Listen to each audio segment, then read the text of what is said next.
Juliani. And I'm Michelle, and this is Two Latins in America. In today's episode, we're going to talk about the process before starting interviews with host families. And we think that this episode is going to be helpful for girls and boys that want to start the process of being au pairs. Firstly, we're going to talk about how we hear about cultural care, and after that, we're gonna tell you what are the requirements of cultural care, which is the agency that we both are part of. Followed by the stories of each one before starting the process of interviews with families in each one of our countries, which you're gonna find really useful because it's pretty different in each one of our countries. So, Mitch, what about if we start with you? Well, okay. With me, I knew cultural care when I was ending my career, and my French teacher told me about the program, and she told me that her brother who was an au pair before, and that's how I get into the program, and I've enjoyed it. Yeah, how about you, Juliani? How did you make cultural care? Well, this part of the story, I knew cultural care when I was in high school. I was like 16 or 17 years old, and I just heard about being an au pair, but in that time I wasn't really interested in being an au pair, so I just let it go. Then I joined to the college, to philosophy, which was my first program there, but I didn't finish. So, and I listened about it, and I say, no, maybe I'm not ready. Actually, I was like thinking in account, like, okay, maybe now. And then I switched my program to foreign languages, and again I went to like a festival. And I had the opportunity to talk with some of the girls that were part of the cultural care, and they told me, oh look, this is really good, you might join us, you might to go, you might to do the process. And she started to send me mails, and I just let it go. And then COVID came, and I just have like some troubles on December 2020. The 2020.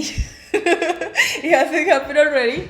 The 2020, and I decided to be an au pair because I said, well, I have English. I have my English. I'm studying foreign languages.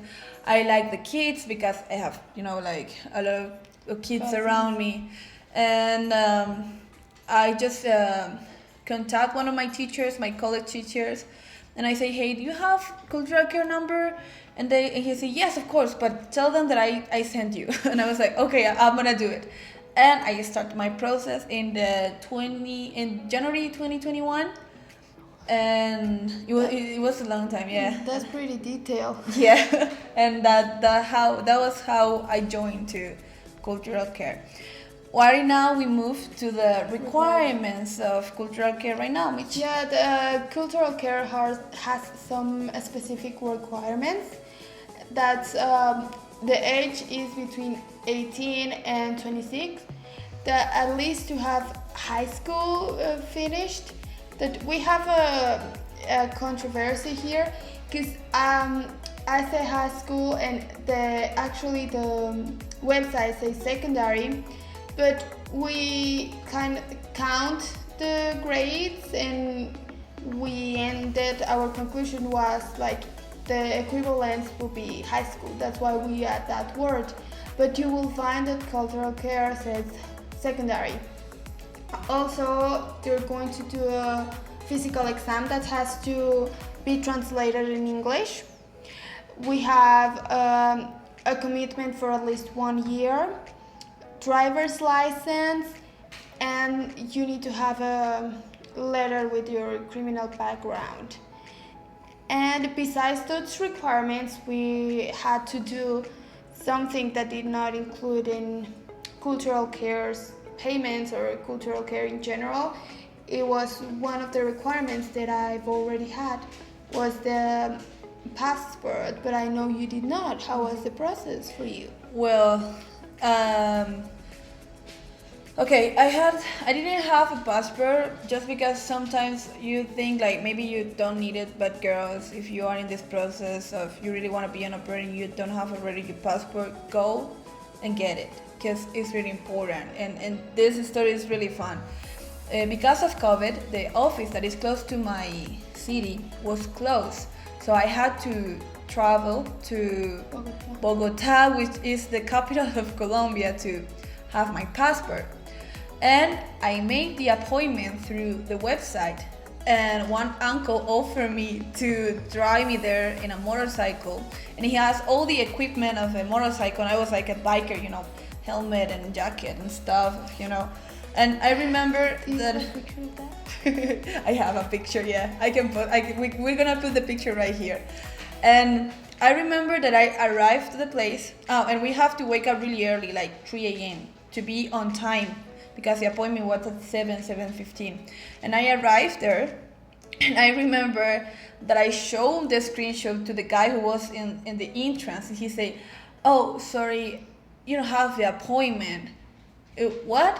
What do you say? It was like, no, you have to have like email of confirmation of your appointment. I was like, don't tell me that. And I was like, I came from Duitama, which is like 3.5 hours away from here with this, and please help me. And he just looked at me on my, you know, my outfit, biker outfit, and he said, desperate. And he said, okay, let me see what I can do. And he just came back to the, you know, the place, and he come back and say, okay, I let you pass. Go ahead. And in each one of the steps that I have to achieve to arrive to the place that they took your picture, I have to explain, I'm sorry, the guy helped me. I didn't have my appointment, and I know, but please help me. Please. And everybody's like, okay, let's help this crazy girl. And I remember that I just finished up and I was victorious about it. I was like, yeah. And I get out and I say, oh, my uncle, we have like intercommunicated in the helmet, and he was listening with the guy saying, you don't have the appointment. And my uncle was like, Giuliani, why? And I was like, sorry. And but then when I just joined and stuff, and we stopped like in the intercommunication, it was like, okay, we stopped. It was like kind of cool. And I remember that I came out and he was like, oh, Giuliani, you're so lucky. I'm gonna buy you something. And when he bought me a big chocolate, a big chocolate. I remember that was my reward. And the reward for forgetting a post. Yes. The day after, I just pick up my passport and I come back my home place. And that was like experience. Girls, if you are in this process, go for your passport. And check out that you're doing your appointment. If you're from Colombia, do your appointment like correctly. So, what about, and also, that was like my experience with the passport. But what about if we talk about the driver's license, which is something that, yes, a requirement, but not everybody has a driver's license. So, or not everybody knows how to drive. Yeah, or not everybody knows how to drive. Yeah, so Michi, tell us your story. Well, in my story, that was the case. I didn't know how to drive. So I was learning, and it was kind of easy. It was a challenge because I was 20 years and I didn't know how to drive. And that's something pretty common in Mexico because you use public transportation. But I learned how to drive, and I remember one time my mom tried to take me to drive and she got really scared. So I've obviously failed because I was nervous with her scared and with me all nervous. And when I was already with all the bases, I went for my driver's license and I just needed to pay. It was weird because I have arrived knowing everything to pass my exam. It was just a writing exam. It was not the I was not going to actually drive, just going to have the riding exam. And the one of the guys said like, just put your name down and you all are approved, you all passed, because we need the room. We need the room for another thing, so you need to just go and pay, and that's it. That's what happened in Latin America, right? Yeah. Well, at least in Mexico. If- Well, for me, I didn't know how to drive. I've never been interested in driving because, as Michi said, I use public transportation. I bike, I walk, and my dad drives me almost everywhere I want to go. So I remember that when I started to be interested, I said, Dad, let's go to practice. And he was like, this girl is gonna kill me. And it was really fun. But at the end, he said, no, girl, you go to a driver school and learn by yourself. And I, yes, but you pay for it. And say, okay, let's do that. So I went to the driver's school, and in Colombia, it's like you have to achieve some like up to 40 hours of theory, up to 30 hours of driving, and then you do your test, like driving and theoretical, and if you pass, you're all done, and they give you the your driver's license. But the thing is, like, you have to pay for every single step. So it's a little bit expensive in Colombia to have a driver's license. But at the end, I have it, and then I keep it for some months because I wasn't driving that much. But then I started to practice and stuff, and maybe I drive like I drive with like a standard transmission, which is like the gears and stuff, and it was like hard for me. But then once I arrived here, I have an automatic transmission, and it was perfect. Yeah, no problema. And I think that's it. Awesome. You have the English test. I think for me it was not a problem because I've known English since I was a kid. But do you learn Well, English? I've been learning by myself this language since I was 13 years old. So you practice every single day, and also I was in the program in foreign languages, so it's like a little advantage that you can take off. So it was pretty good. In the interview, I didn't have that much problem with the interview. So If we talk about child experience. well, tell us your story, Amici. Tell us your story. Well, in my case, I didn't have any childcare experience valid or approved to skip that part, so I need to go to a daycare to learn for the 200 hours, and I've learned how to take care of a almost newborn because it's all the stages are really different. So if you want to take care of a newborn, you really have to have experience because they need more attention. Yeah. And after, I was not getting paid because I just needed the hours and I just get in practice. But after the experience, I was lucky, and the director, she told me that she wanted me to keep going working with them. And I said yes, and she gave me my own classroom, taking care of it was 8 kids, but they were not always coming, so I was taking care of around 6 childs per day. It was 8 hours, so it was just a way to gain experience. And I kept working with them after during the pandemic too, before coming here. How about you? Well, my experience has 3 stages. The first one is the familiar experience because my family is big, and I have a little sister, a nephew, and a niece.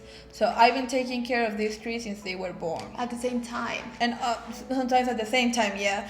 And I've been changing diapers, I've been paying attention to them, bath routine, meals, whatever, like everything with them. And my full experience is with them.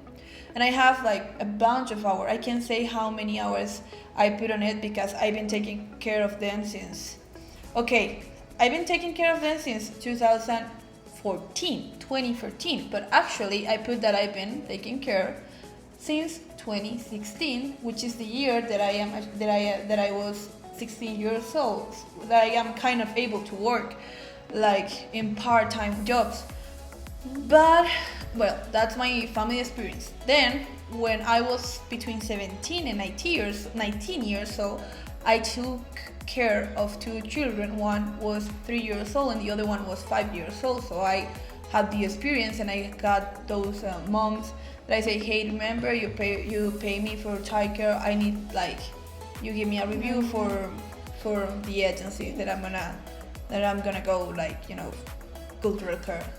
And the last one that I have to come back to my high school year, and it was my graduation project. I remember that I made a workshop, English workshop for children in 4th grade. They are between 8 to 10 years old, and I had the opportunity to be like kind of teacher 2 hours per week, sometimes 4 hours per week, of 35 children. And my teachers, my director of the project, he said, no worries. I contact him and say, hey teacher, I need this. And say, don't worry, just give them my number and I'm gonna review you, because I have your project right here, and it's gonna be like, it's gonna be okay if they call me. That's my experience, like my childcare experience. We're not going to talk about payments here. If you want it, and if you're watching YouTube, you can leave it in the comments. But we realize that we have some difference between them. Yeah. So, and we have mostly difference because the current money in that time was different. For me, it was one thing, and for Julian, it was one Completely. thing. So it's different a little bit. So we're not going to talk about that yet. And I think that was everything before I start filling the profile to start the interviews with families. Yeah, we also are gonna talk about more of some requirements, some stuff that it goes later, like right after then when you have your host family, but it's gonna be in another future episode. Yeah. So by now, I hope this episode helped you to have an idea how it's like, what are the requirements you have to have and experience, because listen, what happened, maybe if you're a Colombian au pair, this is gonna be very useful for you. If you're a Mexican, and even if you're not a Latin au pair and you're listening to this podcast, you're gonna find it useful, because it's almost, it guides you to the same idea. Yeah. So thank you for watching and listening. See you in the next episode. Yes. Two Latins in America is available in both video and audio format. If you like video, please subscribe to Two Latins in America YouTube channel. And if you prefer podcast, Two Latins in America is available on Spotify.